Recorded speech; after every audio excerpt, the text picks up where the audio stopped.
بسم اللہ الرحمن الرحیم الحمد للہ رب العالمین والصلاة والسلام علی سید المرسلین وعلی آلہ واصحابہ اجمعین اما بعد فصل لربک وانحر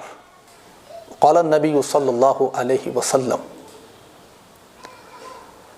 من له ساعة ولم يضحي فلا يقربن مصلانا او كما قال علیہ الصلاۃ والسلام۔ بزرگان محترم، میں آپ کے سامنے چند باتیں ذی الحجہ کی نسبت سے اور قربانی کی نسبت سے ذکر کرنا چاہتا ہوں۔ سب سے پہلے تو یہ کہ عشر ذی الحجہ یعنی ذی الحجہ کے مہینے کا جو پہلے 10 دن ہوتے ہیں، یہ عشر ذی الحجہ ہے۔ اللہ کے نبی علیہ الصلاۃ والسلام نے اس کی بڑی فضیلت ذکر فرمائی ہے۔ ہم لوگوں کو اس کا علم ہونا چاہیے، اور موجودہ حالات میں ہمیں زیادہ وقت بھی ملتا ہے، فرصت بھی ملتی ہے، تو اس میں زیادہ سے زیادہ اس فضیلت کو حاصل کرنے کی کوشش کرنی چاہیے۔ اللہ کے نبی علیہ الصلاۃ والسلام نے فرمایا کہ عشر ذی الحجہ جو 10 دن ہوتے ہیں، ان 10 دنوں میں اگر کوئی بندہ مومن اللہ کو راضی کرنے کے لیے ایک دن بھی اگر روزہ رکھتا ہے تو اللہ تبارک و تعالیٰ اپنے فضل سے اس کو 1 سال تک روزہ رکھنے کا ثواب عطا فرماتے ہیں۔ لہٰذا ہمیں ان 10 دنوں میں، شروع کے 9 دنوں میں، چونکہ 10ویں دن ہماری عید ہوتی ہے اور عید کے دن روزہ رکھنا حرام ہے، لہٰذا شروع کے 9 دنوں میں ہمیں روزہ رکھنے کی کوشش کرنی چاہیے۔ دوسری فضیلت اللہ کے نبی علیہ الصلاۃ والسلام نے یہ ذکر فرمائی کہ ان 10 دنوں میں جو راتیں آتی ہیں، ان راتوں میں اگر کوئی بندے مومن اللہ کو راضی کرنے کے لیے اگر ایک رات بھی اگر جاگ لیتا ہے تو حدیث پاک کا مفہوم ہے، اللہ کے نبی علیہ الصلاۃ والسلام نے فرمایا اس رات میں جاگنے کا ثواب اللہ تبارک و تعالی لیلۃ القدر میں جاگنے کا ثواب عطا فرماتے ہیں۔ لہٰذا ہمیں ان دنوں میں خوب اللہ کی عبادت کرنے کی کوشش کرنی چاہیے۔ اللہ والے کہتے ہیں کہ رمضان کے بعد سب سے زیادہ فضیلت والے ایام یہ ذی الحجہ کے شروع کے 10 دن کے ہی ہوتے ہیں۔ اللہ تعالیٰ کو ان دنوں کے اندر نیک اعمال کرنا دوسرے اور دنوں کی نسبت میں بہت زیادہ محبوب ہے۔ یہ تو میں نے آپ کو فضیلت بتائی، مجھے امید ہے کہ انشاءاللہ آپ اس پر عمل کرنے کی کوشش کریں گے۔ پھر اس کے بعد اللہ کے نبی علیہ الصلاۃ والسلام کی تعلیمات سے اور اللہ کے جانب سے ہمیں چند احکامات اور حکم بھی ان دنوں کے اندر ہمیں معلوم ہوتے ہیں۔ ایک تو یہ کہ ہم اس مہینے میں 10 ذی الحجہ کو ہم اپنے جانب سے جس کو طاقت ہے وہ آدمی قربانی کرنے کی کوشش کرتا ہے۔ تو اللہ کے نبی علیہ الصلاۃ والسلام نے فرمایا کہ جو آدمی قربانی کرنا چاہتا ہے وہ آدمی ذی الحجہ کا چاند دیکھنے سے لے کر اپنی قربانی والا عمل کرنے تک اپنے بال اور ناخن نہ کاٹے۔ لہٰذا آج جو دن ہے وہ چہارشنبہ ہے، بدھ کا دن ہے، اور آج کی جو مغرب ہوگی وہ انشاءاللہ چاند کی رات ہوگی۔ تو آج سے لے کر یہ اپنی قربانی والا عمل کرنے تک اپنے بال اور ناخن نہ کاٹے، یہ اللہ کے نبی علیہ الصلاۃ والسلام نے ذکر فرمایا ہے۔ پھر اس کے بعد ایک حکم یہ بھی ہے کہ جب قربانی والا عمل جب ہوتا ہے تو اس سے پہلے یعنی 9 ذی الحجہ کو جس کو ہم یوم عرفہ کہتے ہیں، 9 ذی الحجہ کو جس کو ہم یوم عرفہ کہتے ہیں، اس دن میں روزہ رکھنا اللہ کے نبی علیہ الصلاۃ والسلام نے فرمایا مجھے امید ہے کہ جو آدمی یوم عرفہ کے دن روزہ رکھے گا اللہ تبارک و تعالی 1 سال پچھلے اور 1 سال آئندہ کے انشاءاللہ گناہوں کا کفارہ کر دیں گے۔ لہٰذا اس فضیلت کو بھی ہمیں حاصل کرنے کی کوشش کرنی چاہیے اور اس دن ہم روزہ رکھنے کا اہتمام کریں۔ یہ چند اعمال میں نے آپ کو بتائے۔ ساتھ ہی ساتھ ہم لوگ نمازیں پڑھتے ہیں تو 9 ذی الحجہ جو یوم عرفہ کا دن ہوتا ہے اس کی فجر کی نماز سے لے کر 9 ذی الحجہ، 10 ذی الحجہ، 11 ذی الحجہ، 12 ذی الحجہ اور 13 ذی الحجہ یعنی 13واں ذی الحجہ کی عصر کی نماز تک جو تقریباً 23 نمازیں ہوتی ہیں، 9، 10، 11، 12 اور 13 تاریخ کی عصر کی نماز تک جو 23 نمازیں ہوتی ہیں، ان نمازوں میں ہر فرض نماز کے بعد 1 مرتبہ